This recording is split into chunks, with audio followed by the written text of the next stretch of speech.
අයිබෝන් යාළුවනේ ඔන්න මම අදත් ආවා ක්‍රොයාසියා භාෂාවෙන් මාස 12ට කොහොමද කියන්නේ කියලා ඔයාලට කියලා දෙන්න. අපි එහෙනම් බලමු මුලින්ම ජනවාරි වලට කොහොමද කියන්නේ කියලා. Siechen, ජනවාරි, Veljača, පෙබරවාරි, Ožujak, මාර්තු, Travanj, අප්‍රේල්, Pibanj,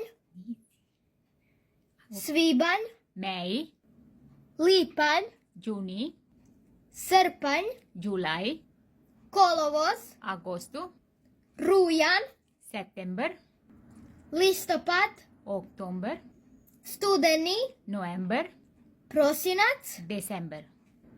Siećanj, Veljača, Ožujak, Travanj, Svibanj, Lipanj, Srpanj, Kolovoz, Rujan, Listopad, Studeni, Prosinac.